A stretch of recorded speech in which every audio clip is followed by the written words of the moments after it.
Hello guys, this is H D Verma और आज हम लोग मेंस्ट्रुअल साइकिल के मैकेनिज्म के बारे में बात करने वाले हैं। इसके पिछले वाले वीडियो में ही हम लोग ने मेंस्ट्रुअल साइकिल के बारे में समझ लिया था, एक बेसिक आइडिया ले लिया था मेंस्ट्रुअल साइकिल के बारे में। आज हम लोग बेसिकली मेंस्ट्रुअल साइकिल के अंदर जो भी हार्मोन्स इन्वॉल्व है या फिर जो भी इंपॉर्टेंट प्रोसेसेस इन्वॉल्व है उसके बारे में बात करने वाले हैं। मेंस्ट्रुअल साइकिल आखिर होता क्यों है, क्या क्या चेंजेस होते हैं, उसके बारे में बात करेंगे। ठीक है, तो स्टार्ट करते हैं।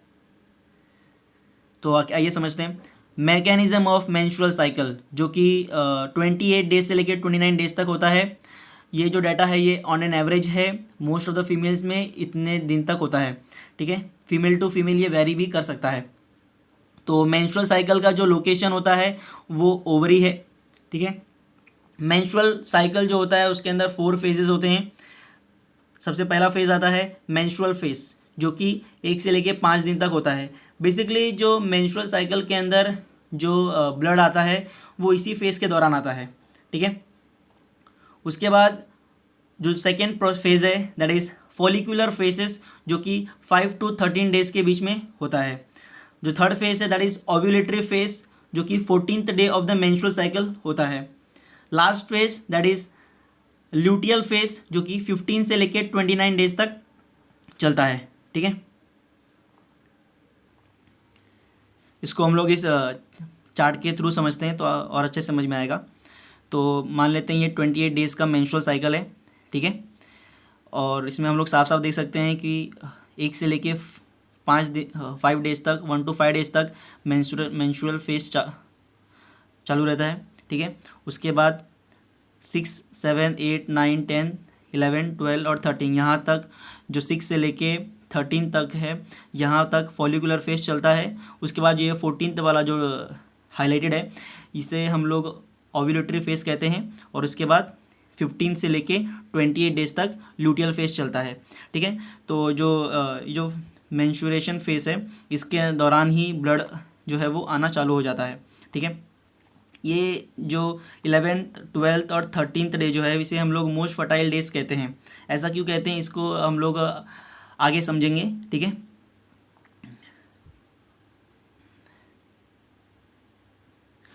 तो मेंस्ट्रुअल साइकिल को समझने से पहले थोड़ा सा हम लोग यूटेरस के बारे में और वेजाइना के बारे में बात कर लेते हैं और ओवरी के बारे में बात कर लेते हैं। ठीक है, तो ये बेसिकली एक फीमेल रिप्रोडक्टिव सिस्टम है जिसके अंदर हम लोग ये साफ साफ देख सकते हैं ये ओवरी है।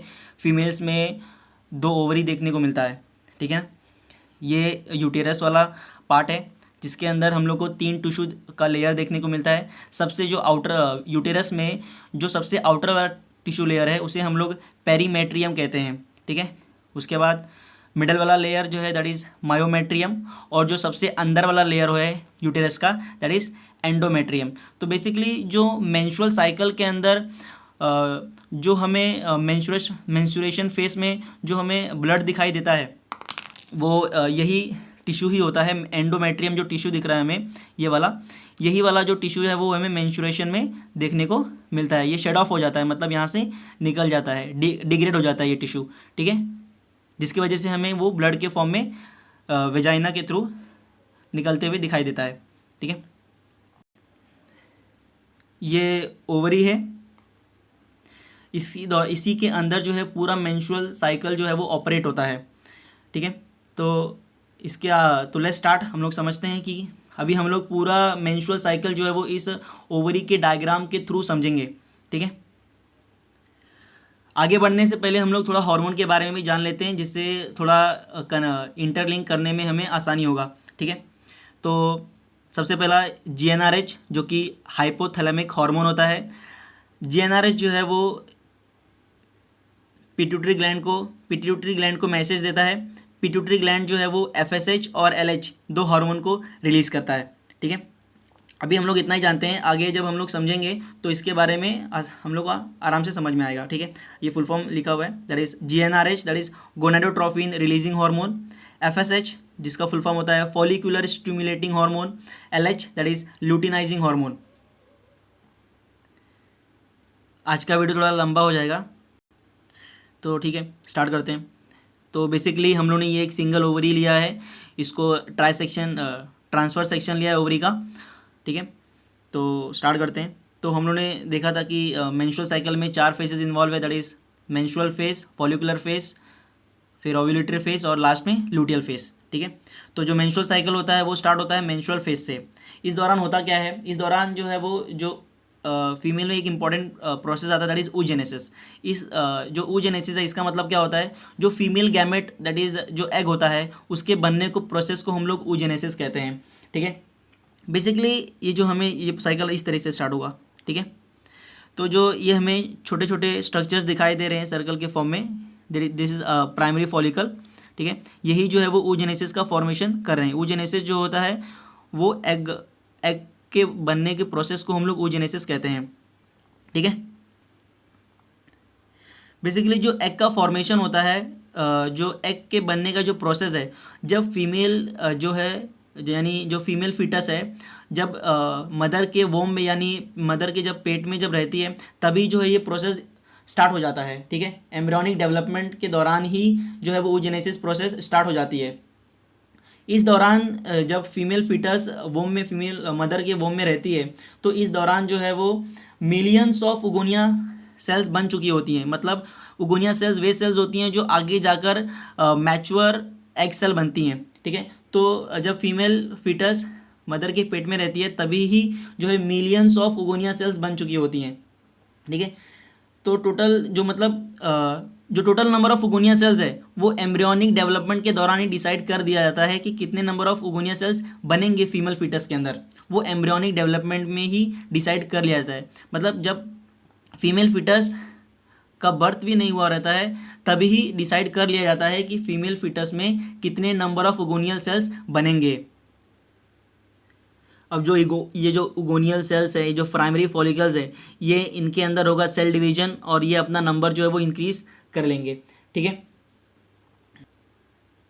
तो ये जो उगोनियल सेल्स है अपना सेल डिवीजन करती हैं और मियोसिस फर्स्ट के प्रोफेस में जाकर अरेस्ट हो जाती हैं। आई रिपीट, मियोसिस फर्स्ट के प्रोफेस फर्स्ट में जाकर अरेस्ट हो जाती हैं और उस समय जो स्ट्रक्चर बनता है, जो उगोनियल सेल्स मियोसिस फर्स्ट के प्रोफेस 1 में जाके रुक जाती है यानी अरेस्ट हो जाती है, उसे हम लोग प्राइमरी oocyte कहते हैं। ठीक है, ये प्राइमरी oocyte तब तक रुकी होती है या अरेस्ट रहती है जब तक कि एक फीमेल फिटस जो है वो प्यूबर्टी को अटेन ना कर लेती है। ठीक है, तो मतलब जब प्यूबर्टी अटेन कर लेगी फीमेल तब जाके आगे का प्रोसेस जो है वो चालू होता है।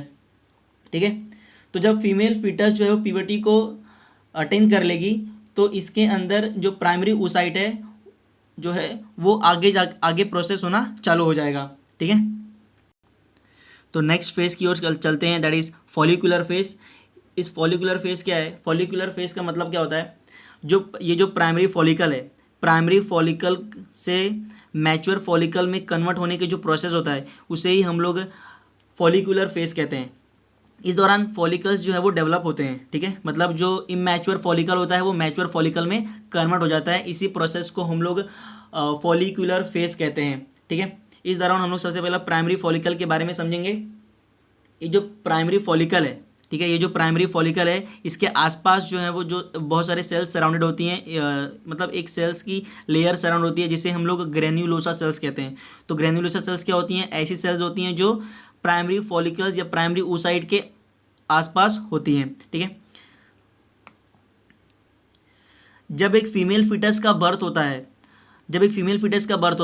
और वो फीमेल फिटस जब प्यूबर्टी को अटेन करती है तो जो दोनों के बीच में जो गैप है, बर्थ से लेके प्यूबर्टी तक का बीच का जो गैप है, उस दौरान जो है वो बहुत सारे प्राइमरी फॉलिकल्स जो है वो ख़त्म हो जाती हैं, डीजनरेट कर जाती हैं। ठीक है, जब तक प्यूबर्टी अटेन करती है एक फीमेल फिटस, एक फीमेल चाइल्ड जब प्यूबर्टी अटेन करती है उस दौरान एक सिंगल ओवरी के अंदर लगभग 60,000 to 80,000 प्राइमरी फॉलिकल्स रह जाते हैं। ठीक है, ये मैं एक सिंगल ओवरी की बात कर रहा हूँ, मतलब एक सिंगल ओवरी में लगभग प्यूबर्टी के दौरान 60,000 to 80,000 प्राइमरी फॉलिकल्स रहते हैं। मतलब एक ओवरी में अगर 60,000 to 80,000 हुआ तो दोनों ओवरी को मिला के लगभग 1,20,000 से लेके 1,60,000 तक प्राइमरी फॉलिकल्स जो है वो रहते हैं दोनों ओवरी में।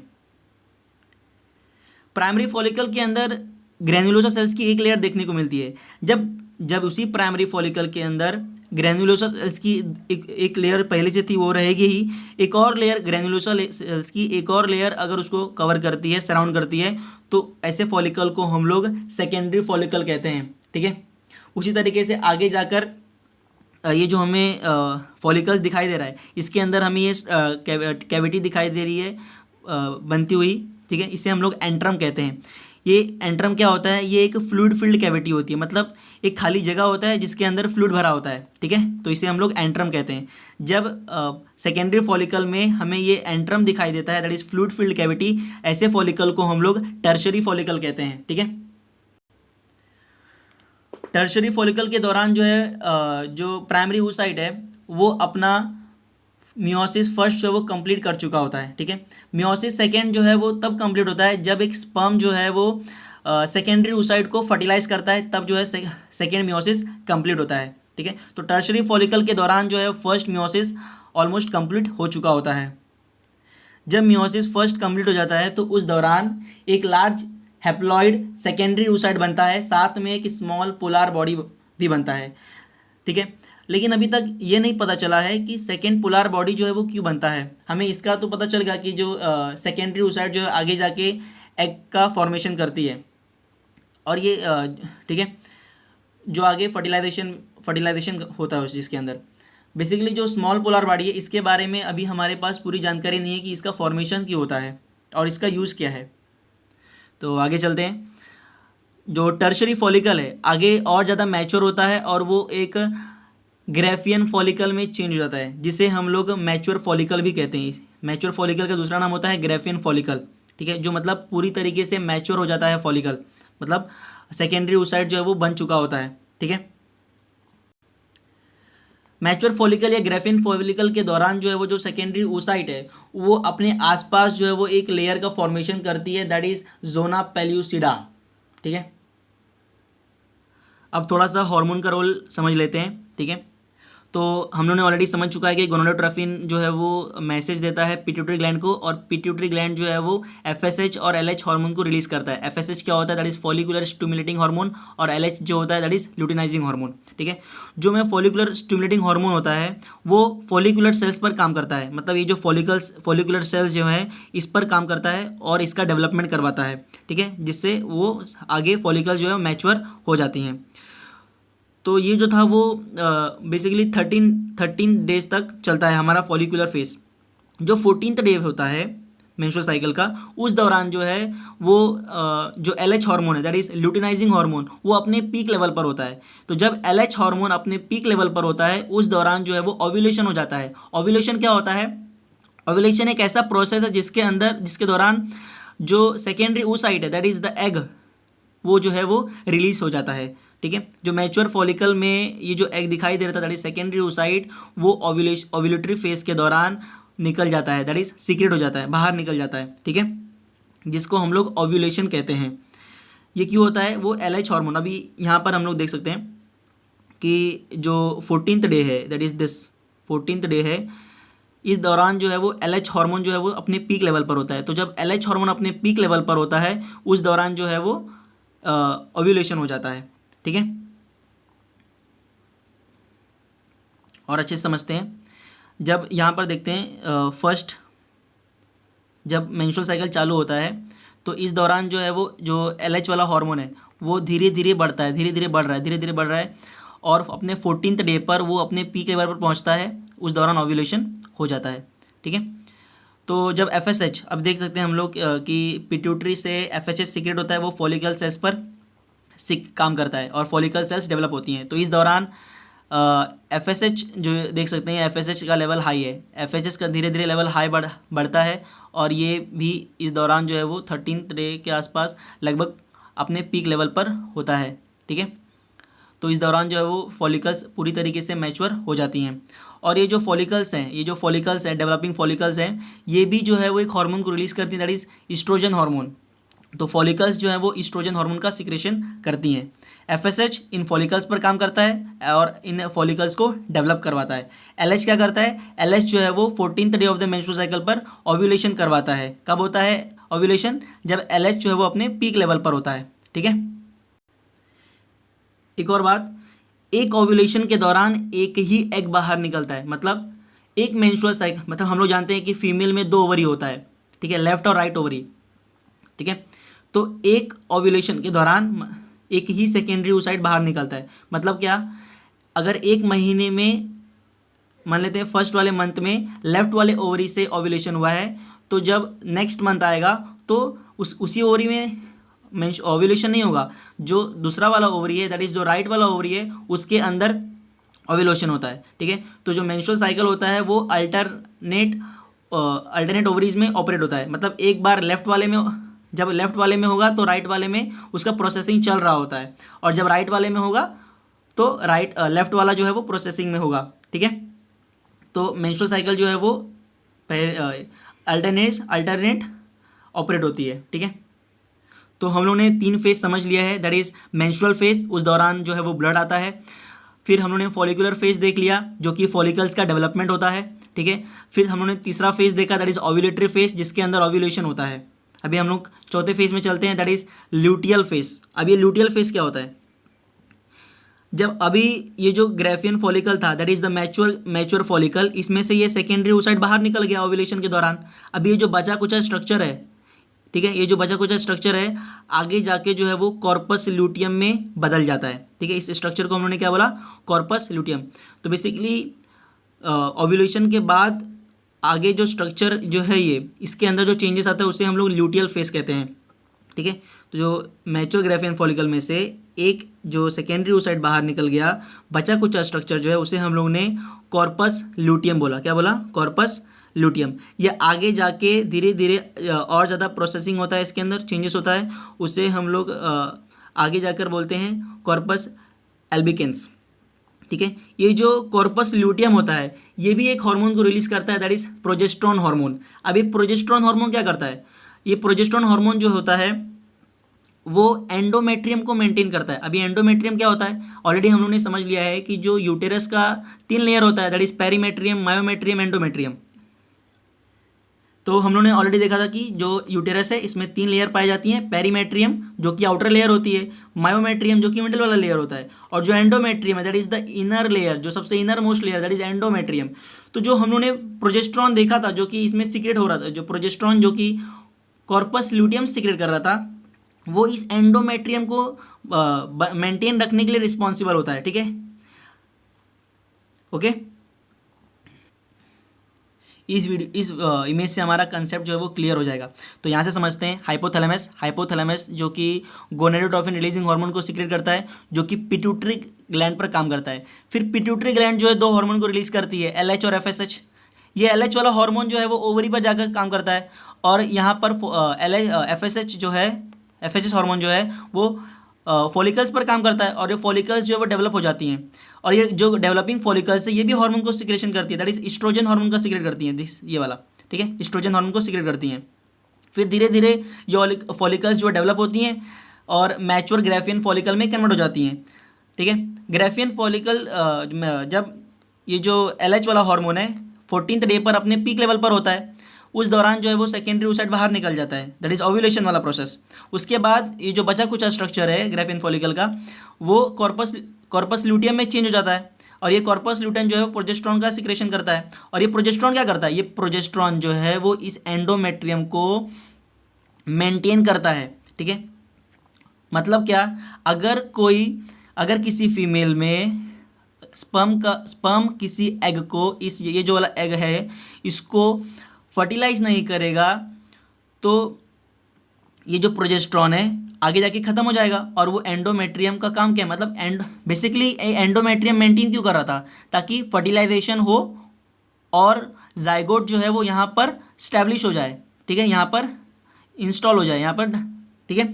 फिर आगे जाके वो फीटस में कन्वर्ट हो जाएगा। लेकिन जब फीमेल का जो एग है उसमें फर्टिलाइजेशन ही नहीं हुआ, तो ये एंडोमेट्रियम का काम क्या है, कुछ नहीं। इसके वजह से जो कॉर्पस ल्यूटियम है वो डिजेनरेट कर जाता है, ख़त्म हो जाता है। अगर कॉर्पस ल्यूटियम ही नहीं रहेगा तो प्रोजेस्टेरोन भी सीक्रेट नहीं होगा, और प्रोजेस्टेरोन जब सीक्रेट नहीं होगा तो एंडोमेट्रियम कैसे मेंटेन रहेगा। तो जब इसी वजह से एंडोमेट्रियम जो है वो ख़त्म हो जाता है, ठीक है, जिसके वजह से हमें ये जो मेंस्ट्रुअल साइकिल में यही टिश्यू जो है एंडोमेट्रियम यही शेड ऑफ हो जाती है, बाहर निकल जाती है, ठीक है, डिजेनरेट कर जाती है टिश्यू। इसीलिए हमें मेंस्ट्रुअल साइकिल के दौरान जो है वो जो मेंसेस पीरियड होता है उसमें हमें ब्लड देखने को मिलता है। बेसिकली जो पूरा टिश्यू है यही बाहर निकल जाता है, दैट इज़ ये वेजाइना के थ्रू जो है वो बाहर निकल जाता है। अभी मान लेते हैं कि अगर फर्टिलाइजेशन हो जाता तो क्या होता। तो ये सेकेंडरी oocyte निकला, ये सेकेंडरी oocyte जो निकला है जो ओवम है ये इसे हम लोग फेलोपियन ट्यूब कहते हैं। ये फेलोपियन ट्यूब में सेकेंडरी oocyte मान लेते हैं कनेक्ट हुआ, ये इस पार्ट को हम लोग इनफंडिबुलम पार्ट कहते हैं, ठीक है। यहाँ से जो है वो एग जाता है फेलोपियन ट्यूब के थ्रू, यहाँ पर एम्पुलर रीजन आता है, ठीक है, एम्पुलर रीजन। और यहाँ से मान लेते हैं कोई स्पर्म आ रहा है, ठीक है, स्पर्म आ रहा है और ये स्पर्म जो है वो फेलोपियन ट्यूब में एंटर करता है और इस रीजन में दैट इज एम्पुलर रीजन में आके दोनों फर्टिलाइज करते हैं। स्पर्म जो है वो एग को फर्टिलाइज कर दिया, जब स्पर्म जो है वो एग को फर्टिलाइज कर देगा तो ये एग जो है वो यहाँ से जाकर इस एंडोमेट्रियम पर मेंटेन हो जाएगा। तो कॉर्पस लूटियम भी बचा रहेगा क्योंकि उसको लगातार प्रोजेस्टेरोन का सिक्रेशन करते रहना है ताकि एंडोमेट्रियम मेंटेन रहे, बराबर। तो जो एग है वो एंडोमेट्रियम पे आकर रुक जाएगा, बैठ जाएगा, इंस्टॉल हो जाएगा, ठीक है, स्टैब्लिश हो जाएगा और आगे जाके वो जाइगोड यहाँ पर इंस्टॉल हो जाएगा, आगे जाकर वो फीटस में कन्वर्ट हो जाएगा, ठीक है। तब उस दौरान मेंस्ट्रुअल साइकिल ऑपरेट नहीं होगा, ठीक है। बेसिकली क्यों नहीं होगा, क्योंकि एंडोमेट्रियम जो है वही शेड ऑफ नहीं हो रही है, वही डिजेनरेट नहीं कर रही है, इसके वजह से जो है वो मेंस्ट्रुअल साइकिल हमें देखने को नहीं मिलता है। इसीलिए जो फीमेल प्रेग्नेंट होती हैं उनके अंदर हमें मेंस्ट्रुअल साइकिल देखने को नहीं मिलता है, ठीक है, ठीक है। तो एक लास्ट हम लोगों ने ऑलरेडी समझ चुका है पूरा मेंस्ट्रुअल साइकिल, एक थोड़ा सा एक ओवरव्यू लेते हैं ताकि अच्छे से हमें समझ में आए, ठीक है। तो स्टार्ट करते हैं एक बार। तो हम लोगों ने देख लिया था कि जो मेंस्ट्रुअल साइकिल होता है वो हमारा ओवरी में ऑपरेट होता है, दो फीमेल्स में 2 ओवरी पाया जाता है, ठीक है। तो हाइपोथैलेमस के बारे में बात करेंगे। हाइपोथैलेमस एक हार्मोन को रिलीज करता है that is gonadotrophin releasing hormone, जिसे हम लोग GnRH भी कहते हैं। ये पिट्यूटरी ग्लैंड पर काम करता है। पिट्यूटरी ग्लैंड जो है वो 2 हार्मोन को रिलीज करता है, LH और FSH, ठीक है। FSH जो है वो जाकर आगे जाकर ओवरी के अंदर जाकर डेवलपिंग फॉलिकल्स पर काम करता है, ठीक है, और वो फॉलिकल्स को डेवलप करवाता है। डेवलपिंग फॉलिकल्स जब डेवलप कर रहे होते हैं तो फॉलिकल्स खुद भी एक हार्मोन को रिलीज करते हैं जिसे कहते हैं ईस्ट्रोजन हार्मोन, ठीक है। आगे जाके डेवलपिंग फॉलिकल्स जो है वो प्राइमरी फॉलिकल पहले रहता है, प्राइमरी फॉलिकल सेकेंडरी फॉलिकल में कन्वर्ट होगा, फिर टर्शरी फॉलिकल, फिर ग्राफियन फॉलिकल जिसे हम लोग मैच्योर फॉलिकल भी कहते हैं। आगे जाके जो मेंस्ट्रुअल साइकिल का जो 14th डे है वहाँ पर LH हार्मोन जो है वो अपने पीक लेवल पर होता है, जिसके दौरान ओव्यूलेशन होता है, बराबर। ओव्यूलेशन के दौरान क्या होता है, ओव्यूलेशन के दौरान जो सेकेंडरी oocyte होता है दैट इज एग वो बाहर निकल जाता है, साथ में एक पोलर बॉडी भी निकल जाती है, ठीक है। जो बचा कुचा स्ट्रक्चर है मैच्योर फॉलिकल का, ग्राफियन फॉलिकल का, वो आगे जाके कॉर्पस ल्यूटियम में कन्वर्ट हो जाता है। कॉर्पस ल्यूटियम जो है वो एक हार्मोन को रिलीज करता है दैट इज प्रोजेस्टेरॉन, ठीक है ना, प्रोजेस्टेरॉन को रिलीज करता है, साथ में स्मॉल अमाउंट में ईस्ट्रोजन भी सीक्रेट करता है। बेसिकली जो प्रोजेस्टेरॉन हार्मोन होता है और ईस्ट्रोजन हार्मोन होता है ये दोनों मिलकर जो है वो एंडोमेट्रियम को मेंटेन करते हैं, बराबर है। जो यूटेरस होता है उसके एंडोमेट्रियम को मेंटेन करने का काम कौन करता है, प्रोजेस्टेरॉन, और कुछ मात्रा में ईस्ट्रोजन हार्मोन मेंटेन करता है, जिसकी वजह से ये एंडोमेट्रियम जो है वो मेंटेन रहती है, ठीक है। ये जो कॉर्पस ल्यूटियम है आगे जाके कॉर्पस एल्बिगेंस में कन्वर्ट हो जाती है। अगर फीमेल में फर्टिलाइजेशन नहीं हुआ, अगर मतलब कोई स्पर्म अगर एग को फर्टिलाइज नहीं करता है तो ये कॉर्पस ल्यूटियम जो है वो आगे जाके डिजेनरेट कर जाता है, जिसके वजह से प्रोजेस्टेरॉन का हार्मोन का सिक्रेशन नहीं होता है और फिर ये एंडोमेट्रियम भी ख़त्म हो जाती है, जिसके दौरान हमें मतलब मेंस्ट्रुअल फेज में यही जो है वो ब्लड के फॉर्म में हमें देखने को मिलता है। इस दौरान जो है वो जो भी ब्लड वेसल्स टिश्यूज़ जो भी है वो भी साथ में निकल जाती हैं, ये वेजाइना के थ्रू बाहर निकल जाती हैं, ठीक है। तो इसमें हम लोग को अब सब दिखाई दे रहा है कि पहले 5 दिन में एंडोमेट्रियम जो है वो इसमें से ब्लड निकल रहा है, फिर धीरे धीरे जो एंडोमेट्रियम है वो मेंटेन हो रहा है, मतलब और ज़्यादा बन रहा है, एंडोमेट्रियम बन रहा है। उसके बाद जब ल्यूटियल फेज आता है फिर धीरे धीरे एंडोमेट्रियम जो है यहाँ पर फिर से अगर प्रोजेस्टेरॉन ख़त्म हो गया तो एंडोमेट्रियम भी खत्म हो जाएगा, क्योंकि प्रोजेस्टेरॉन ही जो था वो ही एंडोमेट्रियम को मेंटेन कर रहा था। ठीक है, तो थैंक यू। आज हम लोगों ने एकदम डिटेल वीडियो था, थोड़ा लंबा वीडियो हो गया, लेकिन हम लोगों ने पूरी तरीके से मेंस्ट्रुअल साइकिल के मैकेनिज्म को समझ लिया है। ठीक है, थैंक यू।